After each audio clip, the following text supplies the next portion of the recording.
Kembali lagi bersama Bang Lai. Hari ini kita masih di alur film kisah nyata. Jika Bang Lai bertanya, senjata apa sih yang paling banyak merenggut korban jiwa? Mungkin sebagian orang akan menjawab senjata nuklir. Namun apa iya? Oh, tunggu dulu. Usut punya usut, ternyata senjata yang paling banyak merenggut korban jiwa adalah sebuah senjata mesin ringan, di mana senjata ini telah membunuh jutaan umat manusia di seluruh dunia. Bahkan per tahun, senjata ini dapat membunuh ratusan ribu manusia di seluruh dunia. Lah, kok bisa? Ya salah satunya karena senjata ini murah, mudah didapat, banyak di pasar gelap, dan senjata ini banyak digunakan para mafia, teroris, dan para penjahat lainnya. Nah, siapa sih pembuat senjata ini? Dan gimana kisah perjalanan hidup sang pembuat senjata ini? Karena Bang Lai hari ini ada rapat komite pengangguran profesional, langsung saja kita ulas alur filmnya. Dan inilah Kalashnikov.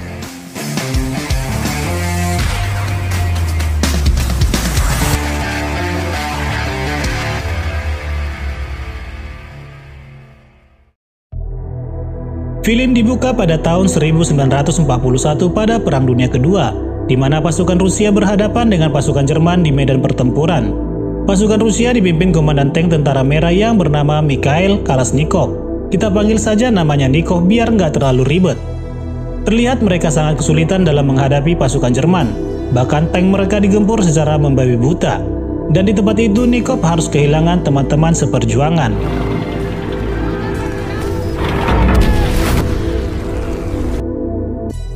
Kini kita diperlihatkan di mana Nikov bersama teman yang lainnya dirawat di sebuah camp. Akibat dari pertempuran itu, Nikov mengalami cedera yang serius di lengannya. Karena tidak mungkin lagi ikut dalam perang, akhirnya Nikov dan para teman yang cedera dipulangkan dengan menggunakan truk. Di perjalanan truk mereka masuk ke dalam genangan lumpur yang mengakibatkan truk itu tidak dapat berjalan. Mereka berusaha untuk mengeluarkan truk itu namun gagal. Yang kemudian Nikov melihat di kejauhan sebuah desa dan memutuskan untuk pergi ke desa itu mencari bantuan. Dan di perjalanan menuju desa itu, Nikov diberikan senjata untuk berjaga-jaga. Dan benar saja, sesampainya di desa itu, ternyata ada pasukan Jerman. Rekan Nikov segera memberikan tembakan, namun senjatanya macet. Beruntung Nikov berhasil menghabisi pasukan Jerman itu, dan terlihat rekannya tertembak di bagian bahu. Kemudian Nikov meminta bantuan kepada penduduk setempat untuk mengantarkan mereka ke truk. Dan di perjalanan Nikov mengecek senjata rekannya, dan ditemukanlah akar masalahnya. Senjata itu tidak berfungsi karena kemasukan air dan peluru yang sudah membeku. Kini terlihat truk mereka berhasil keluar dari genangan lumpur oleh bantuan seekor kuda. Perjalanan mereka pun dilanjutkan. Setahun sudah berlalu, namun cedera Nikov belum kunjung pulih. Akhirnya ia dipulangkan ke rumah orang tuanya.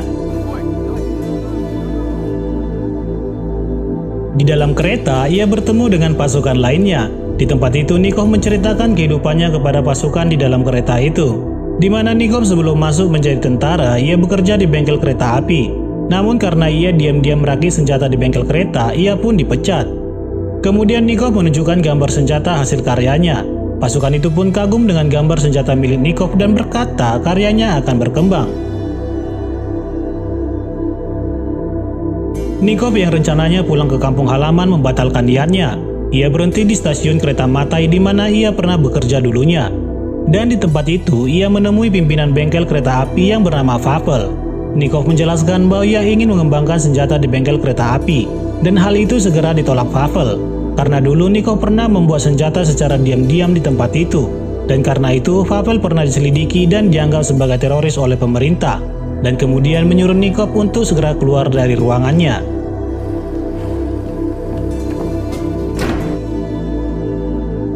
Nikov yang termenung di depan stasiun tidak sengaja mendengar bahwa seorang jenderal akan tiba di tempat ia berada yang bernama Bazarov. Nikov pun segera berlari menemui sang jenderal dan menceritakan pengalaman perangnya. Dan meminta kepada Bazarov agar diizinkan membuat senjata karyanya di bengkel kereta. Di mana saat senjata itu sudah jadi, Nikov akan memberikan hasilnya kepada Bazarov. Singkat cerita, Nikov kembali menemui Vavel dengan sebuah surat izin dari Bazarov. Vavel tidak dapat berkata apa lagi. Akhirnya Nikov dapat membuat senjatanya di bengkel kereta api. Tidak menunggu lama, Nikov segera menggambar desain senjata otomatisnya di tempat itu. Namun karena tangannya belum sembuh total, ia mengalami kendala dalam mengerjakan mahakaryanya. yang kemudian ia meminta kepada Pavel untuk membantunya dalam membuat senjata, dan hal itu jelas ditolak oleh Pavel. Esokan harinya saat Nikov kembali merakit senjata, beberapa orang di bengkel itu menawarkan diri mereka untuk membantu Nikov dalam mengerjakan pembuatan senjata. Siang dan malam mereka mengerjakan pembuatan senjata itu.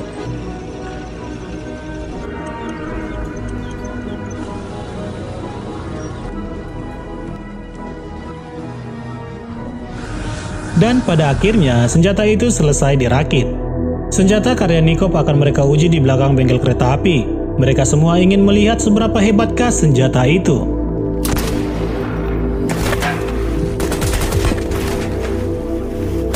Saat melihat lebih dekat, mereka sangat puas karena tembakannya sesuai dengan yang diharapkan.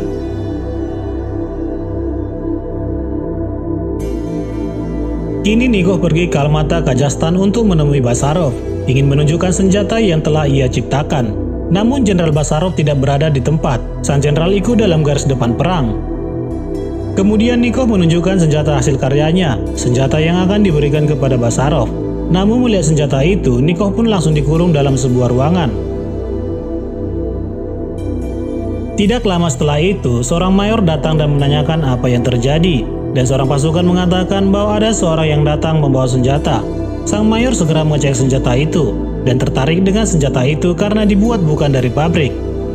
Sang mayor segera membawa senjata itu ke tempat uji tembak dan menyuruh lelaki yang bernama Mikhail untuk mengujinya.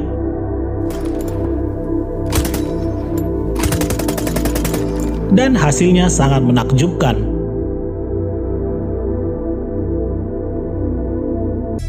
Saat pasukan lain menertawai Nikov, sang mayor datang dan menyuruh anak buahnya untuk membebaskan Nikov. Di malam hari, sang mayor yang bernama Jason berencana membantu Nikov untuk memasukkan senjata karya Nikov dalam sebuah kontes, agar bila mana senjata ini dapat lolos, maka akan diproduksi secara massal. Namun sebelum itu, senjata itu harus terlebih dahulu dicek oleh seorang jenderal yang bernama Kurbatkin. Esokan paginya, Jenderal Kurbatkin datang ke tempat uji senjata.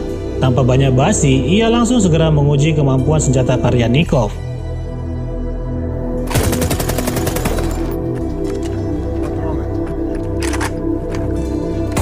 Setelah melakukan uji tes, sang jenderal merasa puas dan siap mengirim Nikov ke kontes federal sebagai wakil dari distrik Kazakhstan. Mendengar hal itu, Nikov sangat bahagia dan berterima kasih kepada Mayor Jason dan Mikhail. Tahun 1943, Nikov pergi ke Moskow untuk memperlihatkan senjata karyanya di pusat perancang senjata Rusia. Dan di perjalanan, tanpa sengaja ia semobil dengan lelaki yang bernama Sudaev, di mana ia juga salah satu peserta dalam kontes senjata. Di dalam mobil, Nikov menunjukkan senjata hasil karyanya kepada Sudaev, dan Sudaev mengatakan jika senjata karya Nikov dapat mengalahkan senjata karyanya, maka Sudaev akan mentraktir Nikov makan rendang jengkol, dan jika senjata Nikov kalah, ia harus menari di hadapan Sudaev. Setelah sampai, Nikov segera dibawa ke ruangan kerja dan memperkenalkan dirinya dengan lelaki yang bernama Vasily, yang akan membantu Nikov dalam mengerjakan desain senjatanya jika ada kekurangan.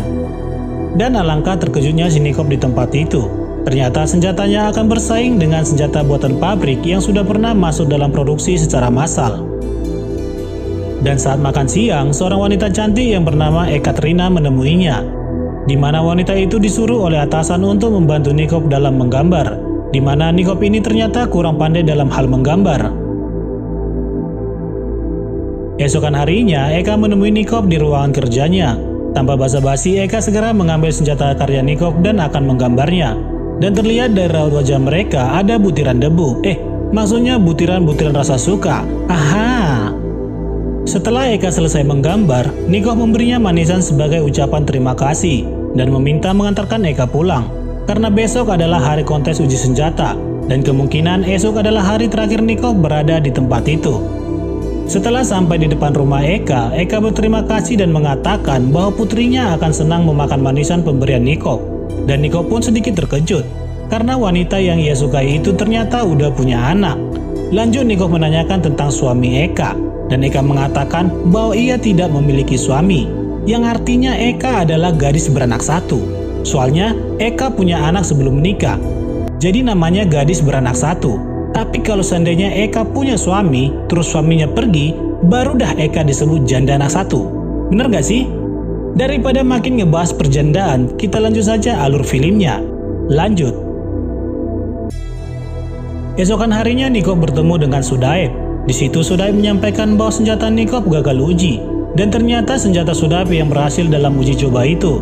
Namun Sudaib tetap memberikan semangat kepada Nikov bahwa di lain waktu ia akan berhasil. Kemudian terlihat salah satu mayor menyampaikan kepada Nikov bahwa hasil kontes senjata itu akan ada pengembangan senapan mesin baru. Dan Nikov diutus ke Kazakhstan kembali untuk membuat senjata. Sesampainya di Kazakhstan, Nikov menemui Jenderal Kurbatkin. Ia meminta maaf atas kegagalan senjata dalam kontes. Namun sang jenderal memberikan semangat kepada Nikov dan yakin bahwa suatu saat nanti ia akan dapat menciptakan senjata yang lebih baik. Beberapa hari kemudian, Nikov kembali mengerjakan senjata barunya, tentu dengan lebih semangat dan percaya diri. Dan saat menguji senjata itu menghasilkan tembakan yang sangat akurat. Setelah dirasa cukup, senjata itu kemudian dibawa kembali ke Moskow bersama seorang mayor untuk mengujinya. Sesampainya di Moskow, Nikov langsung menemui gadis janda anak satu itu. Kemudian mereka berjalan bersama untuk melepaskan kerinduan yang sudah membara. Asoy. Hujan kini turun lebat untuk membuat adegan lebih dramatis. Akhirnya mereka berlari menuju rumah Eka. Dan di rumah itu terjadilah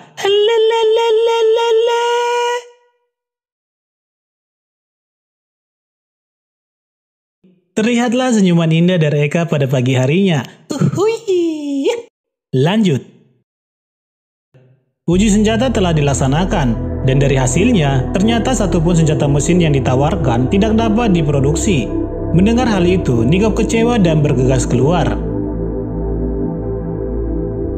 Sesampainya di rumah Eka, Nikov terlihat sedang memperbaiki lampu teflon, dan saat asik dengan kerjaannya, ibu Eka tiba-tiba saja datang. Di kesempatan itu, ibu Eka juga menanyakan tentang keseriusan Nikov kepada putrinya, karena ibunya tidak mau jika putrinya mengalami hal dulu kala. Dapat cowok yang habis manis sepa dibuang. Nikov sebagai lelaki pejantan tangguh dan perkasa dunia akhirat mengatakan kepada ibu Eka bahwa ia siap kawin, siap nikah maksudnya. Dan di kesempatan itu, di depan ibu gadis janda itu, Nikov mengajak Eka untuk menikah. Jelek, janda naik daun, gadis gulung tikar. Asoy. Esokan harinya, tiba-tiba saja terdengar semarak suara kemerdekaan. Ya, Rusia telah menang atas Jerman, dan pasti itu membuat mereka sangat bahagia.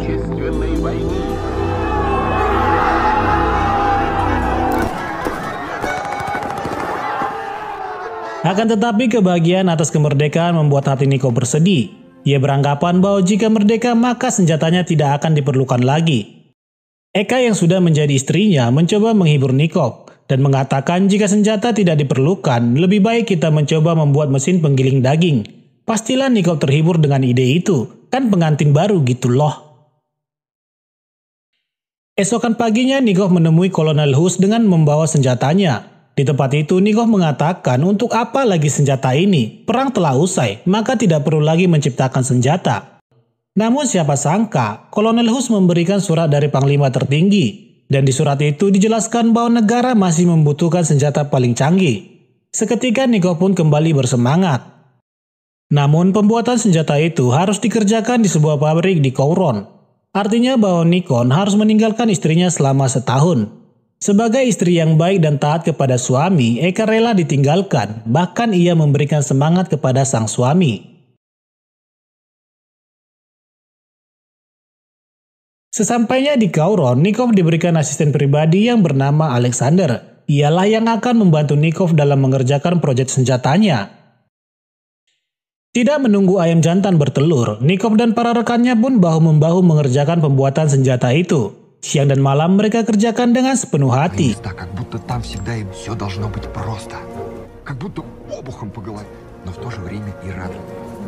Dan akhirnya senjata itu pun tercipta. Nikov dan Alex segera membawa senjata itu ke tempat uji coba. Namun saat itu senjata karya Jenderal Vasily sedang diuji coba, yang membuat uji senjata karya Nikov ditolak. Nikov tidak diam. Ia kembali menemui seseorang agar diberikan izin uji tembak. Namun lelaki itu menyampaikan bahwa selama 3 hari ini tempat uji coba dipegang oleh sang jenderal. Kesal dengan pernyataan itu, Nikov pun segera menguji coba senjata itu dengan menembak sebuah gentong.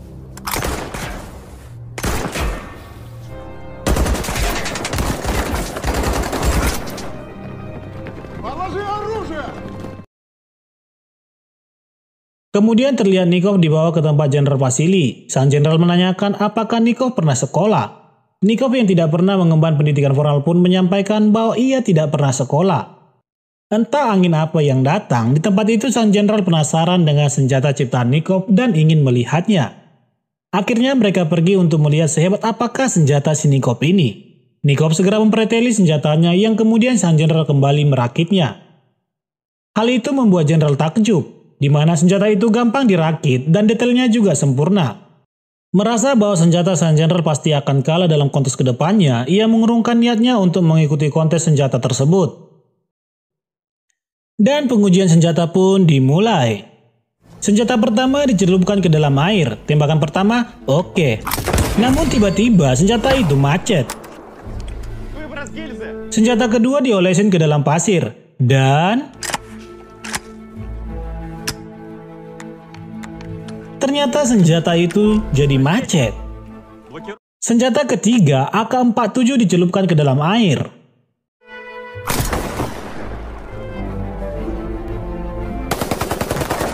Wow, sempurna. Namun tidak sampai di situ, senjata karya Nikov kembali dimasukkan ke dalam pasir. Dan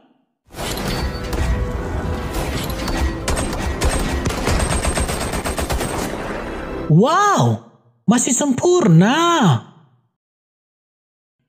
Akhirnya senjata karya Nikov berhasil menang di uji kontes dan siap diproduksi secara massal. Dan setelah itu, Nikov pulang ke pelukan sang istri. Dan kabar lebih gembiranya, sang istri sedang mengandung. Beberapa waktu kemudian Nikov dipanggil oleh jenderal tertinggi yaitu Marshal Raven, di mana Nikov diberikan penghargaan luar biasa oleh negara dan diangkat menjadi perwira tinggi meski nggak pernah sekolah. Dan di tempat itu, sang jenderal memberikan cuti kepada Nikov untuk pulang ke kampung halamannya. Yang kebetulan Nikov sudah lama sekali tidak menghirup udara desa tempat kelahirannya. Tidak lupa ia membawa istri tercintanya dan kedua putrinya. Dan di akhir film kita diperlihatkan senjatanya diproduksi lebih dari 200 juta pucuk dan menjadi simbol senjata abad ke-20. Dan film pun berakhir. Oke teman-teman, itulah sejarah hidup pencipta senjata paling mematikan di dunia. Pada masa mudanya Nikov bangga akan hasil karyanya itu. Namun di masa tuanya ia menyesal telah menciptakan senjata tersebut. Karena senjata itu telah membunuh banyak orang. Dan Nikov mengatakan bahwa ia menanggung beban kematian jutaan orang atas senjata AK-47 ciptaannya. Dan di film ini kita diajarkan jangan gampang menyerah. Teruslah berusaha sampai kita ketemu janda dan duda yang memberikan semangat. Hahaha. Berkaryalah untuk menciptakan sesuatu yang berguna untuk masa kini dan masa yang akan datang. Dan sampai bertemu kembali di alur film selanjutnya.